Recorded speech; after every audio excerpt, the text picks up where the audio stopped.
prime success for better future. ನಮಸ್ತೆ, ನಾನು ಅಪರ್ಣಾ ಭಟ್. ನಮ್ಮ ಯೂಟ್ಯೂಬ್ ಚಾನಲ್ಗೆ ನಿಮಗೆಲ್ರಿಗೂ ಸ್ವಾಗತ.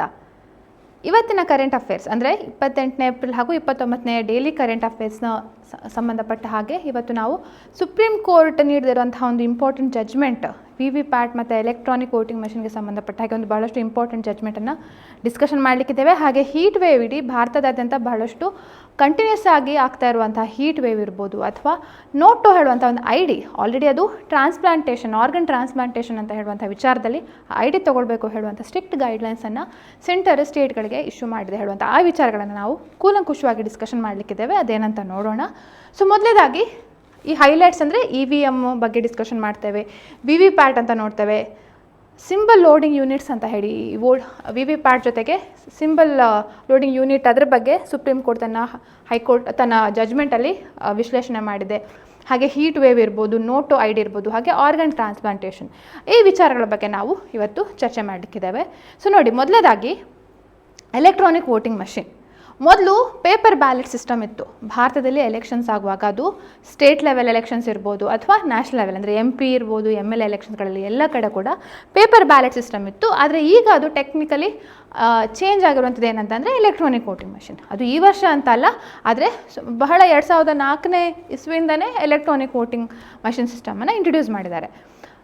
ಈಗ ಅದ್ರ ಜೊತೆಗೆ ಎಲೆಕ್ಟ್ರಾನಿಕ್ ವೋಟಿಂಗ್ ಮಷಿನ್ ಅಷ್ಟೇ ಅಲ್ಲದೆ ಅದಕ್ಕೆ VVPAT ಅಂತ ಹೇಳಿ ಕರೀತಾರೆ. VVPAT ಅಂದರೆ voters verifiable paper audit trial. Paper audit, ಈಗ ನೀವು ಎಲೆಕ್ಷನ್ಗೆ ಈಗ ಒಂದು ವೇಳೆ ಮತ ಹಾಕಿದಿದ್ರೆ ಆಗ ನಿಮ್ಗೆ ಏನು ಕಾಣ್ತಿತ್ತು, ಒಂದು ವೋಟ್ ಹಾಕುವಂಥ ಒಂದು ಮಷಿನ್ ಇತ್ತು. ನೀವು ಒಂದು ಬಟನ್ನ ಪ್ರೆಸ್ ಮಾಡಿದರೆ ಅದ್ರ ಪಕ್ಕದಲ್ಲಿ ಇನ್ನೊಂದು ಮಷಿನ್ ಇರುತ್ತೆ. ಅದರಲ್ಲಿ ನೀವು ಯಾರಿಗೆ ಮತ ಚಲಾಯಿಸಿದ್ದೀರಿ ಹೇಳುವಂಥ ಒಂದು ಸಣ್ಣದಾದ ಪೇಪರ್ ಅದು ಪ್ರಿಂಟ್ ಆಗಿ ಕಾಣ್ತಿತ್ತು. ಸೊ ಅದಕ್ಕೆ VVPAT ಅಂತ ಹೇಳ್ತಾರೆ. ಸೊ ಅದು ಇನ್ನೊಂದು ಕಂಟ್ರೋಲ್ ಯೂನಿಟ್ ಹೇಳುವಂಥದ್ದಕ್ಕೆ ಕನೆಕ್ಟ್ ಆಗಿರುತ್ತೆ ಇದೆರಡು ಸಿಸ್ಟಮು. ಅದು ನಮ್ಮ ಪ್ರಿಸೈಡಿಂಗ್ ಆಫೀಸರ್, ಯಾರು ಎಲೆಕ್ಷನ್ ನಡೆಸ್ತಿರ್ತಾರೆ ಆ ಬೂತಲ್ಲಿ ಪ್ರಿಸೈಡಿಂಗ್ ಆಫೀಸರ್ ಹತ್ರ ಇರುವಂಥದ್ದು. ಸೊ ನೀವು ಚಲಾಯಿಸಿರುವಂಥ ಮತ ಏನಿದೆ ಅದು ಇಲ್ಲಿ ರೆಕಾರ್ಡ್ ಆಗಿರುತ್ತೆ. ಕೌಂಟಿಂಗ್ ದಿನ ಅವಾಗ ಎಷ್ಟು ಮತ ಯಾರಿಗೆ ಚಲಾವಣೆ ಆಗಿದೆ ಅಂತ ಹೇಳಿ ಗೊತ್ತಾಗುತ್ತೆ. ಸೊ ಒಟ್ಟಾಗಿ ನಾವು ನೋಡುವಂಥದ್ದು 3 ಯೂನಿಟ್ಗಳು ಇರುವಂಥದ್ದು. ಒಂದು ಎಲೆಕ್ಟ್ರಾನಿಕ್ ವೋಟಿಂಗ್ ಮಷಿನ್ ಇರ್ಬೋದು, ಇನ್ನೊಂದು ಕಂಟ್ರೋಲ್ ಯೂನಿಟ್ ಇರ್ಬೋದು, ಇನ್ನೊಂದು VVPAT ಅಂತ ಇರುವಂಥದ್ದು.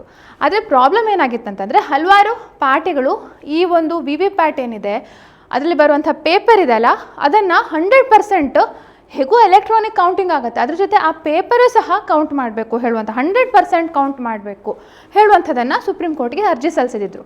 ಆಲ್ರೆಡಿ ಈ ರೀತಿ ಹಲವಾರು ಅರ್ಜಿ ಸಲ್ಲಿಸಿದ್ರು ಸಹ ಅದು ಕೆಲವೊಂದು ರಿಜೆಕ್ಟ್ ಆಗಿಬಿಟ್ಟಿತ್ತು.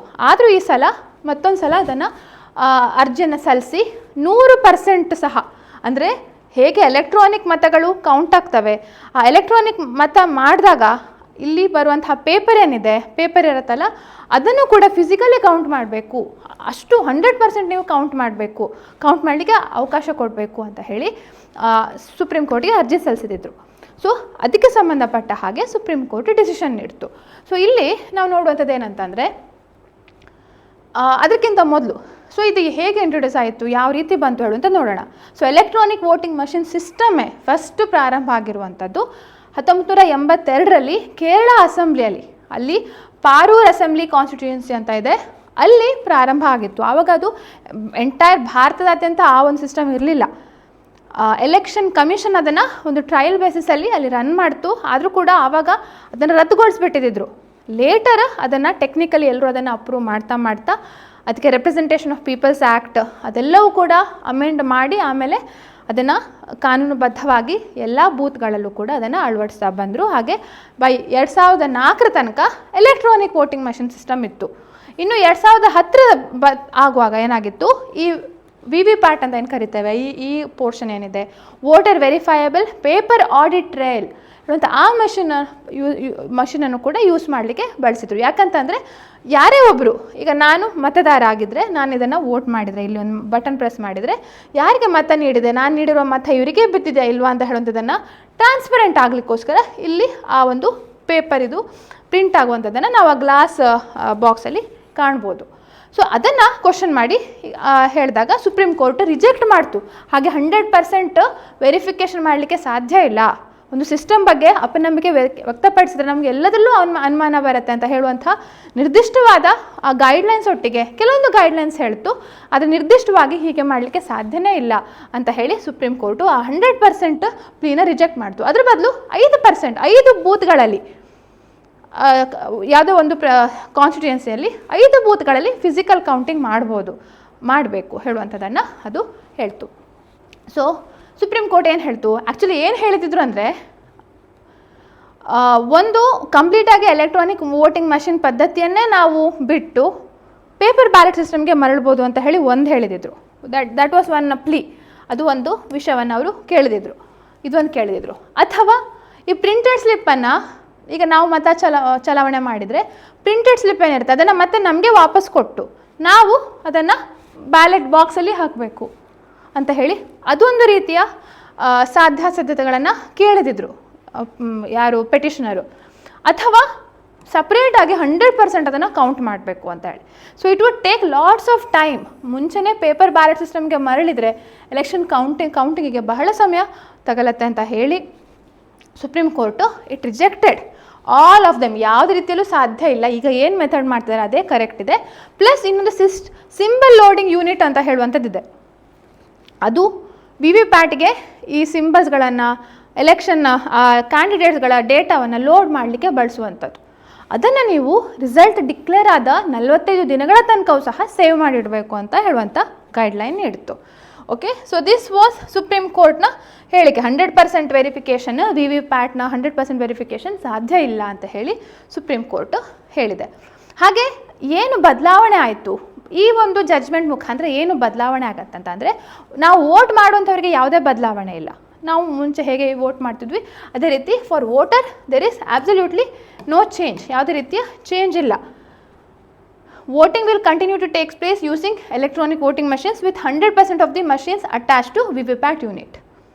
ಪ್ರತಿ ಎಲೆಕ್ಟ್ರಾನಿಕ್ ವೋಟಿಂಗ್ ಮಷಿನ್ಗೂ ಪ್ರತಿ ಒಂದು VVPAT ಇದ್ದೇ ಇರುತ್ತೆ. ಅಲ್ಲಿ ಪ್ರತಿಯೊಬ್ಬರಿಗೂ ತಾವು ಯಾರಿಗೆ ವೋಟ್ ಮಾಡಿದ್ದೇವೆ ಹೇಳುವಂತ ನೋಡಲಿಕ್ಕೆ 7 ಸೆಕೆಂಡ್ ಅವಧಿಯ ತನಕ ಆ ಪೇಪರಲ್ಲಿ ಡಿಸ್ಪ್ಲೇ ಆಗುತ್ತೆ. ಪ್ರಿಂಟ್ ಆಗಿರುವಂಥ ಪೇಪರ್ ನಾವು ಅದನ್ನು ತೊಗೊಳ್ಳಿಕ್ಕೆ ಸಾಧ್ಯ ಅಲ್ಲ, ಅದು ಗ್ಲಾಸ್ ಬಾಕ್ಸಲ್ಲಿರುತ್ತೆ, ಅದನ್ನು ಡಿಸ್ಪ್ಲೇ ಆಗುತ್ತೆ ಅಂತ ಹೇಳುವಂಥದ್ದು. ಹಾಗೆ ಆ ಸ್ಲಿಪ್ಸ್ ಏನಿರುತ್ತಲ್ಲ ಫಿಸಿಕಲಿ ಕೌಂಟಿಂಗು ಮಾಡ್ತಾರೆ. VVPATಲ್ಲಿ ಪ್ರಿಂಟ್ ಆಗಿರುವಂಥ ಸ್ಲಿಪ್ಸ್ಗಳನ್ನು ಫಿಸಿಕಲಿ ಕೌಂಟಿಂಗ್ ಮಾಡಬೇಕು. ಎಲ್ಲಿ 5 ರ್ಯಾಂಡಮ್ಲಿ ಸೆಲೆಕ್ಟೆಡ್ ಅಸೆಂಬ್ಲಿ ಕಾನ್ಸ್ಟಿಟ್ಯೂಯೆನ್ಸಿ, ಯಾವುದಾದ್ರು 5 ಕಾನ್ಸ್ಟಿಟ್ಯೂಯೆನ್ಸಿ ಏನಿರುತ್ತಲ್ಲ ಅಲ್ಲಿ, ಯಾಕೆಂದರೆ 5 ಕಾನ್ಸ್ಟಿಟ್ಯೂಯೆನ್ಸಿಲಿ ಅದನ್ನು ಸೆಲೆಕ್ಟ್ ಮಾಡಿ ರ್ಯಾಂಡಮ್ ಆಗಿ ಸೆಲೆಕ್ಟ್ ಮಾಡುವಂಥದ್ದು. ಅಲ್ಲಿ ಫಿಸಿಕಲ್ ಕೌಂಟಿಂಗ್ ಮಾಡಬೇಕು. ಎಲೆಕ್ಟ್ರಾನಿಕ್ ವೋಟಿಂಗ್ ಆ ಕೌಂಟಿಂಗನ್ನು ಪ್ಲಸ್ ಫಿಸಿಕಲ್ ಸ್ಲಿಪ್ಸ್ ಏನಿರುತ್ತೆ ಅದನ್ನು ಕೂಡ ಕೌಂಟ್ ಮಾಡಿ ವೆರಿಫೈ ಮಾಡ್ಕೊಳ್ಬೇಕು, ಅಲ್ಲಿಗೆ ಮತ್ತು ಇಲ್ಲಿಗೆ ಬಂದಿರುವಂಥ ವೋಟ್ಗಳು ಸರಿ ಇದೆಯಾ ಅಂತ ಹೇಳುವಂಥದ್ದು. ಸೊ ಇದು ಒಂದು ಹೇಳ್ತು, ಈ ಒಂದು ಬದಲಾವಣೆ ಮಾಡ್ಕೊಳ್ಬೇಕು ಅಂತ ಹೇಳ್ತು. ಸೊ ಇದ್ರಲ್ಲಿ ಪೆಟಿಷನರ್ ಯಾರಾಗಿದ್ರು the Association for Democratic Reforms ಹೇಳುವಂಥ ಆ ಒಂದು ಸಂಸ್ಥೆ ಇದರಲ್ಲಿ ಪೆಟಿಷನರ್ ಆಗಿತ್ತು. ಅದಕ್ಕೆ ಹೇಳಿತ್ತು 100% ವೆರಿಫಿಕೇಷನ್ ಮಾಡಬೇಕು ಅಂತ. ಸೊ ಇದು ಸಾಧ್ಯ ಇಲ್ಲ ಅಂತ ಹೇಳ್ತು. ಹಾಗೆ ಇನ್ನೊಂದು ಬದಲಾವಣೆ ಏನಂತ ಅಂದರೆ ಇಲ್ಲಿ ನಾವು ನೋಡುವಂಥದ್ದು ಸಿಂಬಲ್ ಲೋಡಿಂಗ್ ಯೂನಿಟ್ಸ್ ಅಂತ ಹೇಳಿ ನಾವು ಕಾಣ್ಬೋದು. ಸೊ ಅದನ್ನು 45 ದಿನಗಳ ತನಕ ಶೇಖರಣೆ ಮಾಡಿಡಬೇಕು ಅಂತ. ಸೊ ಇಲ್ಲಿ ನಾವು ನೋಡೋದಾದರೆ ಇದೊಂದು ನಿಮಗೆ ಹೇಗೆ ಪ್ರೋಸೆಸ್ ವರ್ಕ್ ಆಗುತ್ತೆ ಹೇಳುವಂಥದ್ದು. So we must pay attention to this. VVPAT ಅಂತ ಹೇಳುವಂಥದ್ದು ಬೇರೆ ಬೇರೆ ಇದ್ರ ಮುಖಾಂತರ ಇಲ್ಲಿ ಸಿಂಬಲ್ ಲೋಡಿಂಗ್ ಯೂನಿಟ್ ಅಂತ ಇರುತ್ತೆ. ಸೊ ಇದರ ಮುಖಾಂತರ ಇಲ್ಲಿ ಇದಕ್ಕೆ ಕನೆಕ್ಟ್ ಮಾಡ್ತಾರೆ. ಸೊ ಇಲ್ಲಿ ಇರುವಂಥ ಡೇಟಾ ಏನಿದೆ ಇದನ್ನು 45 ದಿನಗಳ ತನಕ, ಯಾಕೆಂದರೆ ಒಂದು ಸಲ ಇಲ್ಲಿ ಫೀಡ್ ಮಾಡಿದ ಮೇಲೆ ಇದರದ್ದು ಕೆಲಸ ಇರುವಂಥದ್ದಲ್ಲ. ಇದನ್ನು ಬೇರೆ VVPAT ಕೂಡ ಇದನ್ನು ಡೇಟಾವನ್ನು ಫೀಡ್ ಮಾಡಲಿಕ್ಕೆ ಬಳಸ್ಬೋದು. ಆದರೆ ಸುಪ್ರೀಂ ಕೋರ್ಟ್ನ ಈ ಬದಲಾವಣೆಯಿಂದ ಏನಾಗುತ್ತೆ ಅಂದರೆ ಈ ಸಿಂಬಲ್ ಲೋಡಿಂಗ್ ಯೂನಿಟನ್ನು ಫೀಡ್ ಮಾಡಿದ ನಂತರ ಅದನ್ನು ಶೇಖರಣೆ ಮಾಡಿರಬೇಕು up to 45 days. Result declare ಆದ 45 ದಿನಗಳ ತನಕನೂ ಕೂಡ ಸೇವ್ ಮಾಡಿಡಬೇಕು ಅಂತ ಹೇಳಿ ಸುಪ್ರೀಂ ಕೋರ್ಟ್ ಹೊಸದಾದ ಒಂದು. ಮುಂಚೆ ಆದರೆ VVPAT EVM ಅದನ್ನು ಮಾತ್ರ ಸೇವ್ ಮಾಡಿರ್ತಿದ್ರು ಕೌಂಟಿಂಗ್ ಮಷಿನ್ಸ್ಗಳನ್ನು. ಆದರೆ ಈಗ ಈ ಸಿಂಬಲ್ ಲೋಡಿಂಗ್ ಯೂನಿಟ್ಗಳನ್ನು ಕೂಡ ಸೇವ್ ಮಾಡಿ ಅದರ ಡೇಟಾವನ್ನು ಸೇವ್ ಮಾಡಿಡಬೇಕು, ಈ ಮಷಿನನ್ನೇ ಸೀಲ್ ಮಾಡಿ ಸ್ಟೋರ್ ಮಾಡಿ ಇಡಬೇಕು ಅಂತ ಹೇಳಿದರು. So this is how the process works. So ಅಂದರೆ ಸಿಸ್ಟಮೆಟಿಕಲಿ ಆಗ್ತಾ ಇರುವಂಥದ್ದು, ಅದನ್ನು ಮತ್ತೆ ಚೇಂಜ್ ಮಾಡುವಂಥ ಅಗತ್ಯ ಇಲ್ಲ. ಬೇಕಿದ್ರೆ ಇನ್ನೂ ಅಡಿಷ್ನಲ್ ಫೀಚರನ್ನು ಮಾಡ್ಬೋದು ಅಂತ ಹೇಳ್ತಾರೆ. ಸೊ ಈ VVPAT ಹೇಳುವಂಥದ್ದನ್ನು ಮ್ಯಾನುಫ್ಯಾಕ್ಚರ್ ಮಾಡುವಂಥದ್ದು ಕೇವಲ 2 ಒಂದು ಸಂಸ್ಥೆಗಳು, ಬೇರೆ ಯಾರಿಗೂ ಆ ಅಧಿಕಾರ ಇಲ್ಲ. 2 ಸಂಸ್ಥೆಗಳು ಮಾತ್ರ, ಇಂಡಿಯನ್ ಪಬ್ಲಿಕ್ ಸೆಕ್ಟರ್ ಯೂನಿಟ್ಸ್ಗಳು ಮಾತ್ರ ಅವುಗಳನ್ನು ಮ್ಯಾನುಫ್ಯಾಕ್ಚರ್ ಮಾಡುವಂಥದ್ದು. ಒಂದು ಭಾರತ್ ಎಲೆಕ್ಟ್ರಾನಿಕ್ ಲಿಮಿಟೆಡ್ ಹೇಳುವಂಥ ಒಂದು ಕಂಪನಿ, ಇನ್ನೊಂದು electronic corporation of India limited ECIL ಅಂತ. ಸೊ ಅದು ಯಾರು ಇಂಜಿನಿಯರ್ಸ್ ಇರ್ತಾರೆ ಅದನ್ನು ಮ್ಯಾನುಫ್ಯಾಕ್ಚರ್ ಮಾಡಿರ್ತಾರೆ ಅವರು ಸಹ ಅಲ್ಲಿ ಕೆಲವು ಇಂಜಿನಿಯರ್ಸ್ಗೆ ಆ ಮಷಿನ್ ಮಾಡುವಂಥ ಸೋರ್ಸ್ ಕೋಡ್ ಇರುತ್ತೆ, ಎಲ್ಲರ ಹತ್ರನೂ ಇರುವಂಥದ್ದಲ್ಲ.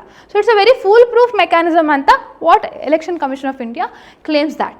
ಓಕೆ, ಸೊ ಇದು ಒಂದು ನೆನಪಿಟ್ಕೊಳ್ಳಿ, ಇದು 2 ಕಂಪ್ನಿಗಳು ಮಾತ್ರ ಈ ಒಂದು ಎಲೆಕ್ಟ್ರಾನಿಕ್ ವೋಟಿಂಗ್ ಮಷಿನ್ಸ್ಗಳನ್ನು ಕೌಂಟ್ ಮ್ಯಾನುಫ್ಯಾಕ್ಚರ್ ಮಾಡುವಂಥದ್ದು. ಸೊ ಪ್ರತಿಯೊಂದರಲ್ಲೂ ಕಂಟ್ರೋಲ್ ಯೂನಿಟ್ ಇರುತ್ತೆ, ಬ್ಯಾಲೆಟ್ ಯೂನಿಟ್ ಅಂದರೆ ನಾವೇನು ಬಟನ್ನ ಪ್ರೆಸ್ ಮಾಡ್ತೇವೆ ಅದಕ್ಕೆ ಬ್ಯಾಲೆಟ್ ಯೂನಿಟ್ ಅಂತ ಹೇಳ್ತಾರೆ. ಹಾಗೆ ಇನ್ನೊಂದು VVPAT ಅಂತ ಇರುವಂಥದ್ದು. ಸೊ ಇದೆಲ್ಲವೂ ಕೂಡ ಹೇಗೂ ಸೇವ್ ಮಾಡಿಡ್ತಿದ್ರು, ಅದ್ರ ಜೊತೆಗೆ ಈಗ ಸಿಂಬಲ್ ಲೋಡಿಂಗ್ ಯೂನಿಟನ್ನು ಕೂಡ ಸೇವ್ ಮಾಡಬೇಕು ಅಂತ ಹೇಳಿ ಸುಪ್ರೀಂ ಕೋರ್ಟ್ನ ಜಜ್ಮೆಂಟ್ ಮುಖಾಂತರ ತಿಳಿಸಿದೆ. ಸೊ ಇದು ಒಂದು ಈ ವಾರದಲ್ಲಿ, ಹಿಂದಿನ ವಾರದಲ್ಲಿ ನಾವು ಕಂಡುಕೊಂಡಂಥ ಭಾಳಷ್ಟು ಚರ್ಚೆಗೆ ಗ್ರಾಸವಾದಂತಹ ಸುಪ್ರೀಂ ಕೋರ್ಟ್ ಜಜ್ಮೆಂಟ್. ಆದರೆ ಇನ್ನೂ ಪ್ರಾಕ್ಟಿಕಲಿ ನಾವು ನೋಡುವಂಥದ್ದು ಬಿಸಿ ಗಾಳಿ, ಹೀಟ್ ವೇವ್ ಇಡೀ ಭಾರತಾದ್ಯಂತ, ಅದು ಎಸ್ಪೆಷಲಿ ಪೂರ್ವ ಭಾರತದಲ್ಲಿ ಮತ್ತು ದಕ್ಷಿಣ ಭಾರತದಲ್ಲಿ ಅದು ವ್ಯಾಪಕವಾಗಿ ಇನ್ನೂ ಮೇ 5 ತನಕ ಇದು ಮುಂದುವರಿಯುತ್ತೆ ಅಂತ ಒಂದು ಇಂಡಿಯನ್ ಮೆಟಿಯರಾಲಜಿಕಲ್ ಡಿಪಾರ್ಟ್ಮೆಂಟ್, ಹವಾಮಾನ ಇಲಾಖೆ ಅದು ತಿಳಿಸಿದೆ. ಸೊ ಏನಿದು ಹೀಟ್ ವೇವ್ ಅಂದರೆ?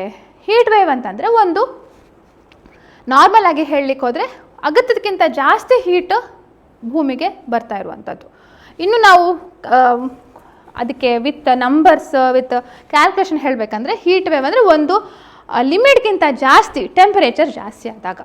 ಸೊ ವೆದರ್ ಇದ್ರ ಪ್ರಕಾರ ಅದು ಬೇರೆ ಬೇರೆ ಪ್ರದೇಶಗಳಿಗೆ ಬೇರೆ ಬೇರೆ ಡಿಗ್ರಿ ಹೇಳಿದ್ದಾರೆ. ಈಗ ಪ್ಲೇನ್ಸ್, ಸಮತಟ್ಟಾದ ಜಾಗದಲ್ಲಿ 40 ಡಿಗ್ರಿಗಿಂತ ಜಾಸ್ತಿ ಬಂದರೆ ಟೆಂಪ್ರೇಚರು ಅಲ್ಲಿ ಹೀಟ್ ವೇವ್ ತಾಗಿದೆ ಅಂತ ಹೇಳುವಂಥದ್ದು. ಇನ್ನು ಕೋಸ್ಟಲ್ ಏರಿಯಾ, ಕರಾವಳಿ ಪ್ರದೇಶಗಳಲ್ಲಿ ಅದು 37 ಡಿಗ್ರಿ ಆದರೆ, 37 ಡಿಗ್ರಿಗಿಂತ ಜಾಸ್ತಿ ಆದರೆ ಅದು ಹೀಟ್ ವೇವ್, ಬಿಸಿ ಗಾಳಿ ಬಂದಿದೆ ಅಂತ ಹೇಳುವಂಥದ್ದು. ಇನ್ನು ಹಿಲ್ಲಿ ರೀಜನ್ಸ್ ಅಂದರೆ ಗುಡ್ಡಗಾಡು ಪ್ರದೇಶಗಳಲ್ಲಿ 30 ಡಿಗ್ರಿಗಳಿಗಿಂತ ಜಾಸ್ತಿ ಆದರೆ ಅದು ಕೂಡ ಹೀಟ್ ವೇವ್. ಸೊ ಒಂದೊಂದು ಲಿಮಿಟ್ ಇರುವಂಥದ್ದು ಹೀಟ್ ವೇವ್ ಯಾವಾಗ ಇದಾಗಿದೆ ಅಲ್ಲಿ ಬಾಧಿಸ್ತಾ ಇದೆ ಅಂತ ಹೇಳುವಂಥದ್ದು. ಸೊ ಈ ಡಿಗ್ರಿ ನೆನ್ಪಿಟ್ಕೊಳ್ಳಿ. ಇನ್ನೂ ಡೀಟೇಲ್ ಆಗಿ ನಮಗೆ ಈ ಹವಾಮಾನ ಇಲಾಖೆಯ ಬುಲೆಟಿನ್ ಇರುತ್ತೆ, ಅಥವಾ precautions to be taken during heat wave ಹೇಳುವಂಥದ್ದು ಅದೊಂದು ಬುಲೆಟಿನ್ ಬಿಡುಗಡೆ ಮಾಡಿದೆ, ಅಲ್ಲೂ ಕೂಡ ನಾವು ಕಂಡ್ಕೊಳ್ಬೋದು. ಸೊ ಇಂಥ ಹೀಟ್ ವೇವ್ ಇರುವಂಥ ಸಮಯದಲ್ಲಿ ಭಾಳಷ್ಟು ಡಿಹೈಡ್ರೇಷನ್ ಆಗಿ ಡೆತ್ ಕೂಡ ಆಗುವಂಥ ಸಾಧ್ಯತೆ ಇರುತ್ತೆ. ಈ ಹೀಟ್ ವೇವ್ ಕಾರಣದಿಂದ ಹೀಟ್ ಸ್ಟ್ರೋಕ್ ಅಂತಲೂ ಹೇಳ್ಬೋದು. ಅಷ್ಟು ಬಿಸಿಯ ಗಾಳಿಯ ಪ್ರಭಾವದಿಂದ ದೇಹದಲ್ಲಿ ಡಿಹೈಡ್ರೇಷನ್ ಆಗಿ ಮಾರ್ಟಲಿಟಿ ರೇಟ್ ಸುಮಾರು 10-11% ಜಾಸ್ತಿ ಇರುತ್ತೆ. ಸೊ ಆದಷ್ಟು ಸಣ್ಣ ಮಕ್ಕಳು, ವೃದ್ಧರು ಇವರೆಲ್ಲರೂ ಕೂಡ ಇದಕ್ಕೆ ಬೇಗ ಅಫೆಕ್ಟ್ ಆಗುವಂಥದ್ದು ಜಾಸ್ತಿ. ಸೊ ಅದಕ್ಕೋಸ್ಕರ ಸರಿಯಾದ ಹೈಡ್ರೇಷನ್, ನೀರು ಕುಡಿತಾ ಆದಷ್ಟು ತಂಪಲ್ಲಿ ಬಿಸಿ ಗಾಳಿ ತಾಗದೇ ಇರುವಂಥ ಪ್ರದೇಶದಲ್ಲಿ ಇರುವಂಥದ್ದು ಸೂಕ್ತ ಅಂತ ಹೇಳುವಂಥ ಹಲವಾರು ಪ್ರಿಕಾಷನ್ಸ್ಗಳು ಕೂಡ ಹವಾಮಾನ ಇಲಾಖೆ ಅದನ್ನು ಆ ಸೂಚನೆಗಳನ್ನು ಬಿಡುಗಡೆ ಮಾಡಿದೆ. ಸೊ ಅದನ್ನು ಕೂಡ ಭಾಳಷ್ಟು ಕೇರ್ಫುಲ್ಲಾಗಿ ನಾವು ತಿಳ್ಕೊಳ್ಬೇಕಾಗತ್ತೆ. ಸೊ ಅದು ಒಂದು ಇದಂತಾದರೆ, ಇನ್ನು ಸಿವಿಯರ್ ಹೀಟ್ ವೇವ್, ತೀವ್ರತರವಾದಂತಹ ಬಿಸಿಗಾಳಿ ಅಂತ ಹೇಳಿದರೆ, ಈಗ ನಾರ್ಮಲ್ಲು ಹೀಟ್ ವೇವ್ ಅಂತ ಅಂದರೆ ಸುಮಾರು ಇರೋಕ್ಕಿಂತ ನಾರ್ಮಲ್ ಆ ಪ್ರದೇಶದಲ್ಲಿರೋಕ್ಕಿಂತ 4 ಪಟ್ಟು ಅಂದರೆ 4-4.5 ಡಿಗ್ರಿ ಜಾಸ್ತಿ ಆದರೆ, ನಾಚಸ್ ಅಂತ ಹೇಳ್ತಾರೆ, 4-4.5 ಡಿಗ್ರಿ ಜಾಸ್ತಿ ಆದರೆ ಆವಾಗ ಹೀಟ್ ವೇವ್ ಅಂತ ಹೇಳ್ಬೋದು. ಇನ್ನು ತೀವ್ರತರವಾದಂತಂದರೆ ಸುಮಾರು 6.4 ಡಿಗ್ರಿಯಷ್ಟು ಆ ಹೀಟ್ ವೇವ್ ಜಾಸ್ತಿ ಆದರೆ, ಟೆಂಪ್ರೇಚರ್ ಜಾಸ್ತಿ ಆದರೆ ಆವಾಗ ಅದು ಹೀಟ್ ವೇವ್ ಅಂತ ಹೇಳಿ ನಾವು ಕರಿಬೋದು.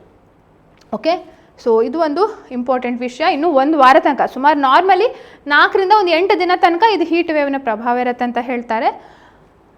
ಸೊ ಇನ್ನು ಮುಗ್ದಿಲ್ಲ, ಮೇ 5 ತನಕನೂ ಇದು ಕಂಟಿನ್ಯೂ ಆಗುವಂಥ ಸಾಧ್ಯತೆ ಇದೆ ಅಂತ ಹೇಳ್ತಿದ್ದಾರೆ. ಇನ್ನು ನೆಕ್ಸ್ಟ್ ಒಂದು ಇಂಪಾರ್ಟೆಂಟ್ ವಿಷಯ ಅಂದರೆ ನೋಟೋ ಅಂದರೆ ಯಾವತ್ತಕ್ಕೆ ಸಂಬಂಧಪಟ್ಟದಂತ ಅಂದರೆ, there is one organisation known as National organ and tissue transplantation Organisation ಅಂತ. National Tissue and Organ Transplantation ಏನಿದು? ಈಗ ಮಾನವ ಅಂಗಾಂಗ ಕಸಿ ಅಂತ ಏನು ಹೇಳ್ತಾರೆ, ಟ್ರಾನ್ಸ್ಪ್ಲಾಂಟೇಷನ್ ಅಥವಾ ಆರ್ಗನನ್ನು ದಾನ ಮಾಡುವಂಥದ್ದು. ಅಂದರೆ ಲೈಫ್ ಸೇವಿಂಗ್ ಆರ್ಗನ್ಸ್ ಇರುತ್ತೆ, ಈಗ ಕಿಡ್ನಿ, ಹಾರ್ಟ್, ಲಂಗ್ಸ್, ಲಿವರು, ಅದನ್ನೆಲ್ಲ ಒಬ್ಬರು ದಾನಿ ಇನ್ನೊಬ್ಬರಿಗೆ ನೀಡ್ತಾರೆ. ತಮ್ಮ ಶರೀರದ ಅಂಗಾಂಗಗಳನ್ನು ಬೇರೆಯವರಿಗೆ ದಾನ ಮಾಡ್ತಾರೆ. ಸೊ ದಾನ ಮಾಡೋರಿಗೆ ಡೋನರ್ ಅಂತ ಹೇಳ್ತಾರೆ, ದಾನ ಪಡ್ಕೊಳ್ಳೋರಿಗೆ ರಿಸಿಪಿಯೆಂಟ್ ಅಂತ ಹೇಳ್ತಾರೆ. ಸೊ ಇದು ಕಮರ್ಷಿಯಲಿ ದುಡ್ಡಿಗೋಸ್ಕರ ಅಂಗಾಂಗಗಳನ್ನು ದಾನ ಮಾಡಲಿಕ್ಕಿಲ್ಲ ಹೇಳುವಂಥದ್ದು ಭಾರತದ ಕಾನೂನು. Commercially it is not traded. So commercial trading of organs is not allowed under Indian loss. ಹಾಗಂತ ಹೇಳಿ ಯಾರು ಮೃತ ವ್ಯಕ್ತಿ ಇದ್ದರೆ ಮೃತ ವ್ಯಕ್ತಿಯ ಅಂಗಾಂಗಗಳನ್ನು ಕೂಡ ದಾನ ಮಾಡ್ಬೋದು, ಡಿಸೀಸ್ಡ್ ಡೋನರ್, ಆದರೆ ಅನಾನಿಮಸ್ಲಿ ಯಾರದು ಅಂತ ಗೊತ್ತಾಗಬಾರ್ದು. ಸೊ ಅದಕ್ಕೆ ಕೆಲವರು ಪರ್ಟಿಕ್ಯುಲರ್ಸ್ ಇದೆ, ಇಂತಿಂಥ ಆರ್ಗನ್ಗಳನ್ನು ದಾನ ಮಾಡ್ಬೋದು, ಲೈಕ್ ಕಿಡ್ನಿ ಅಥವಾ ಹಾರ್ಟ್, ಲಂಗ್ಸ್, ಲಿವರ್, ಪ್ಯಾಂಕ್ರಿಯಾಸ್, ಈ ರೀತಿ ಕೆಲವೊಂದು ವಿಚಾರಗಳಿವೆ. ಈಗ ಕ್ಲಿನಿಕಲಿ ಡೆಡ್ ಅಂತ ಕರೆಸ್ಕೊಂಡು ಅಂಥವ್ರಿಗೂ ಸಹ, ಅಂದರೆ ಈಗ ಬ್ರೈನ್ ಡೆಡ್ ಆಗಿರ್ತಾರಲ್ಲ ಅಂಥವರ ಅಂಗಾಂಗಗಳನ್ನು ಕೂಡ ದಾನ ಮಾಡ್ಬೋದು ವಿತ್ ಫ್ಯಾಮಿಲೀಸ್ ಕನ್ಸೆಂಟ್. ಹಾಗೆ ಲಿವಿಂಗ್ ಡೋನರ್ಸ್, ಬದುಕಿರುವಂತಹ ವ್ಯಕ್ತಿಗಳು, ಅವರು ಕೂಡ ತಮ್ಮ ಕಿಡ್ನಿ ಅಥವಾ ಪ್ಯಾಂಕ್ರಿಯಾಸ್ನ ಅರ್ಧ ಅಂದರೆ ಅರ್ಧ ಅಂತಲ್ಲ, ಅದರ ಭಾಗದಷ್ಟು, ಅಥವಾ ಲಂಗ್ಸ್ನ ಒಂದು ಲಂಗ್ಸನ್ನು, ಕಿಡ್ನಿಯ ಒಂದು ಕಿಡ್ನಿಯನ್ನು ದಾನ ಮಾಡ್ಬೋದು. ಲಿವಿಂಗ್ ಡೋನರ್ ಟ್ರಾನ್ಸ್ಪ್ಲಾಂಟೇಷನ್ ಅಂತ ನಾವು ಕಾಣ್ತೇವೆ. ಸೊ ಇದು ಮಾತ್ರ ಲಿವಿಂಗ್ ಡೋನರ್ ಟ್ರಾನ್ಸ್ಪ್ಲಾಂಟೇಷನ್ಸು ಕ್ಲೋಸ್ ರಿಲೇಟಿವ್ಸಿಗೆ ಮತ್ತು ಅಂಥ ಬಾಂಧವ್ಯ ಇದ್ದರೆ ಪ್ರೀತಿಯಿಂದ ಅವರು ದಾನ ಮಾಡ್ತಿದ್ರೆ ಮಾತ್ರ ಸ್ವೀಕಾರ ಮಾಡಲಿಕ್ಕೆ ಸಾಧ್ಯ, ಅದನ್ನು ಅಲೋ ಮಾಡ್ತಾರೆ. ಇಲ್ಲಾಂದರೆ ಕಮರ್ಷಿಯಲಿ ಟ್ರೇಡಿಂಗ್ ಇಲ್ಲ, ದುಡ್ಡಿಗೋಸ್ಕರ ಅಂಗಾಂಗಗಳನ್ನ ದಾನ ಮಾಡಲಿಕ್ಕಿಲ್ಲ. ಸೊ ಅದನ್ನು ರೆಗ್ಯುಲೇಟ್ ಮಾಡುವಂತಹ ಒಂದು ಕಾನೂನು 1994ರಿಂದನೇ ಭಾರತದಲ್ಲಿದೆ. ಅದೇನಂತಂದರೆ Transplantation of Human Organs and Tissues Act ಅಂತ ಇರುವಂಥದ್ದು. ಸೊ ಇದೇನಾಗಿತ್ತು, ಇದನ್ನು ಕೆಲವರು ದುರ್ಬಳಕೆ ಮಾಡಿಕೊಂಡು ಇತ್ತೀಚೆಗೆ 2 ಘಟನೆಗಳು ಹಾಗೆ ನಡೀತು. ಫಾರಿನ್ ದೇಶದವರು ಬಂದಾಗ, ಅಂದರೆ ಈಗ ಫಾರಿನ್ ದೇಶಗಳಿಗಿಂತ ಹೊರ ದೇಶಗಳಲ್ಲಿ ಈ ಹ್ಯೂಮನ್ ಆರ್ಗನ್ ಟ್ರಾನ್ಸ್ಪ್ಲಾಂಟೇಷನ್ಗಿಂತ ಭಾರತದಲ್ಲಿ ಬಹಳಷ್ಟು ಸುಲಭವಾಗಿ ಸಿಗುವಂಥದ್ದು. ಸೊ ಆದರೆ ಸರಿಯಾದ ಆ ಗೈಡ್ಲೈನ್ಸನ್ನು ಫಾಲೋ ಮಾಡದೇ ಇರುವಂತಹ 2 ಇನ್ಸ್ಟೆನ್ಸಸ್ಗಳು ಭಾರತದಲ್ಲಿ ಇತ್ತೀಚೆಗೆ ಆಯಿತು. ಒಂದು ಬಾಂಗ್ಲಾದೇಶಿ ನ್ಯಾಷನಲ್ಗೆ ಸಂಬಂಧಪಟ್ಟ ಹಾಗೆ ಸುಳ್ಳು NOCಗಳನ್ನು ನೀಡಿರುವಂಥ ವಿಚಾರ ಆಗಿರ್ಬೋದು, ಅಥವಾ ಮಯನ್ಮಾರ್ ದೇಶಕ್ಕೆ ಸಂಬಂಧಪಟ್ಟ ಹಾಗೆ ಅಲ್ಲಿಯ ಪ್ರಜೆಗಳಿಗೆ ಸಂಬಂಧಪಟ್ಟ ಹಾಗೆ ದುಡ್ಡಿಗೋಸ್ಕರ ಈ ಅಂಗಾಂಗ ದಾನಗಳನ್ನು ಮಾಡಿರುವಂಥ ವಿಚಾರ ಇರ್ಬೋದು. ಸೊ ಅದಕ್ಕೋಸ್ಕರ ಸೆಂಟರ್ ಏನು ಹೇಳಿದೆ, ಸ್ಟೇಟ್ಗೆ ಸ್ಟ್ರಿಕ್ಟ್ ಗೈಡ್ಲೈನ್ಸ್ ನೀಡಿದೆ. ಹೇಗೂ ಮೊದಲಾದರೂ ಇತ್ತು, ನೋಟೋ ಹೇಳುವಂಥ ಒಂದು ID ತೊಗೊಳ್ಬೇಕಿತ್ತು. ನೋಟೋ ಅಂದರೆ national organ and tissue transplantation organisation ID. So ಪ್ರತಿಯೊಂದು ಡೋನರ್ಗೂ ಪ್ರತಿಯೊಂದು ರಿಸಿಪಿಯೆಂಟ್ಗೂ ಒಂದು ID ತೊಗೊಂಡಿರಬೇಕು. ಅದು ಡಿಸೀಸ್ಡ್ ಡೋನರ್ಗಿದ್ರಂತೂ ಅದು ಕಂಪಲ್ಸರಿ. ಇನ್ನು ಲಿವಿಂಗ್ ಡೋನರ್ಗಾದರೂ ಸಹ ಟ್ರಾನ್ಸ್ಪ್ಲಾಂಟೇಷನ್ ಸರ್ಜರಿ ಆದ 48 ಗಂಟೆಗಳೊಳಗೆ ಆ ಒಂದು ಐಡಿಯನ್ನು ತೊಗೊಳ್ಬೇಕು, ಅದನ್ನು ಜನ್ರೇಟ್ ಮಾಡ್ಕೊಳ್ಬೇಕು, ಇದನ್ನು ಸರಿಯಾಗಿ ರೆಗ್ಯುಲೇಟ್ ಮಾಡಬೇಕು ಅಂತ ಸೆಂಟರು ಸ್ಟೇಟ್ಗೆ ಆ ಒಂದು ಗೈಡ್ಲೈನ್ಸನ್ನು ನೀಡಿದೆ. ಸೊ ಇದು ಇತ್ತೀಚಿನ ಒಂದು ಡೆವಲಪ್ಮೆಂಟ್ ಅಂತ ಹೇಳ್ಬೋದು, ಅಂಗಾಂಗ ದಾನಗಳು ಮತ್ತು ಕಸಿಗೆ ಸಂಬಂಧಪಟ್ಟ ಹಾಗೆ. ಸೊ ಇದು ಇವತ್ತಿನ ಮತ್ತು ನಿನ್ನೆಯ ಕರೆಂಟ್ ಅಫೇರ್ಸ್ಗೆ ಸಂಬಂಧಪಟ್ಟ ಹಾಗೆ ಒಂದು 2-3 ವಿಷಯಗಳ ಬಗ್ಗೆ, ಇಂಪಾರ್ಟೆಂಟ್ ವಿಷಯಗಳ ಬಗ್ಗೆ ಮಾಹಿತಿಯನ್ನು ನೀಡ್ತಾ ಇದ್ದಾವೆ. ಇನ್ನು ಬರುವಂಥ ದಿನಗಳಲ್ಲಿ ಇನ್ನೂ ಪ್ರತಿದಿನದ ಕರೆಂಟ್ ಅಫೇರ್ಸ್ಗಳು, ಇಂಪಾರ್ಟೆಂಟ್ ಟಾಪಿಕ್ಸ್ಗಳು, ಪ್ರಚಲಿತ ವಿದ್ಯಮಾನಗಳ ಬಗ್ಗೆ ನಿಮಗೆ ಇನ್ಫಾರ್ಮೇಷನ್ ನೀಡಲಿಕ್ಕೆ ಇದ್ದೇವೆ. ಸೊ ನಿಮಗೆ ಈ ಒಂದು ವಿಡಿಯೋ ಇಷ್ಟ ಆಗಿದ್ದರೆ ಖಂಡಿತವಾಗಿಯೂ ಲೈಕ್, ಕಮೆಂಟ್, ಶೇರ್, ಸಬ್ಸ್ಕ್ರೈಬ್ ಮಾಡಲಿಕ್ಕೆ ಮರಿಬೇಡಿ. ಹಾಗಂತ ಈ ಒಂದು ಕ್ಲಾಸ್ ಏನಿದೆ ಅದನ್ನು ನಿಮ್ಮ ಫ್ಯಾಮಿಲಿ ಫ್ರೆಂಡ್ಸ್ಗೂ ಕೂಡ ರೆಫರ್ ಮಾಡಿ ಅಂತ ಹೇಳ್ತಾ ಇವತ್ತಿನ ಕ್ಲಾಸನ್ನು ಮುಗಿಸ್ತಾ ಇದ್ದೇನೆ. ಥ್ಯಾಂಕ್ ಯು, ನಮಸ್ತೆ. Thanks for watching. For IAS, KAS, banking, all competitive exams, recorded lectures and courses, download Prime Success app from Google's Play Store. Subscribe to our YouTube channel for more such videos.